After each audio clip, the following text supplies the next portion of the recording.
very notion of performance, that's a powerful move. But does that mean I've finally broken free from my own expectations? Or have I simply found a new set of rules to follow? That's a paradox of liberation. Are you creating new norms or subverting the ones you already know? I like to think I'm subverting, but what if I'm just perpetuating a different kind of patriarchy, one that's more nuanced and self-aware? The devil's in the details. What does self-aware really mean when it comes to reinforcing systems of oppression? Doesn't self-aware imply some level of introspection while still maintaining a seat at the table, like I'm supposed to be leading the discussion?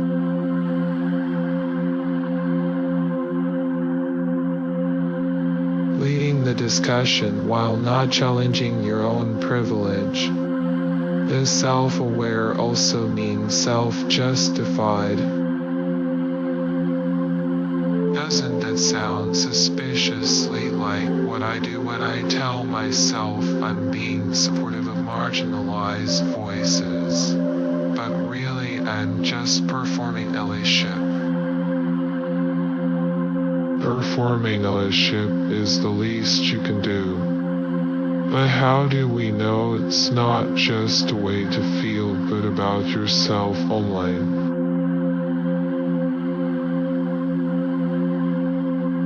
Exactly what I'm worried about. Will posting about feminism make me feel more feminist rather than actually changing my actions? Am I just curating an online persona that erases my actual privilege?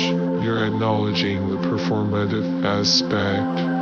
Now own it. Does recognizing this performative self mean you'll actually dismantle your own complicity? Admitting it's a show might be easier than confronting the underlying systems I'm still invested in. Is that a cop-out or a step towards growth? Is growth just a euphemism for getting to feel good about yourself without actually doing the hard work of dismantling those systems? Or can self-awareness truly lead to change? Feels like I've been using growth to excuse my own privilege, while still claiming to be fighting for equality. Does introspection have to mean action? Does the only way to demonstrate true solidarity is by dismantling your own privilege, or can you at least acknowledge the complexities of it all? Am I just a master of self-acknowledging while still serving the same system that perpetuates my privilege? Does genuine solidarity require radical self-sacrifice or nuanced understanding? Your words cut deep, but can you be sure your introspection isn't just a form of performative activism rather than true transformation? How do I know I'm not just curating an Instagram feed of sensitive responses, while my actions remain stuck in the same patterns? Does authenticity require messy imperfection or honest reckoning? Your self-doubt is refreshing. But doesn't a certain level of intentionality still mean you're playing into the same systems that seek to co-opt our activism for clicks and likes? Are clicks and likes the currency I'm trading in? Or can I value my voice as more than just a social media soundbite? Must self-reflection be about subverting rather than self-reinforcing?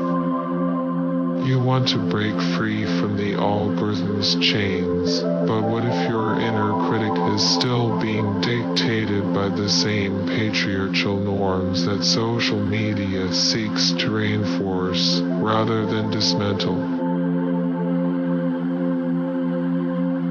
That's a harsh awakening. Does my own self-criticism mirror the expectations of a system I claim to be fighting against? And can I trust myself enough to shatter those internalized glass ceilings? You're being brutally honest with yourself. That's exactly what we need more of in our conversations about feminism. But can you also learn to love and appreciate your own voice, rather than constantly questioning its worthiness? Will I allow myself to be imperfectly authentic, or will I continue to curate a persona, policing my thoughts as if they're public property? And am I ready to surrender control of my self-image for the sake of genuine connection?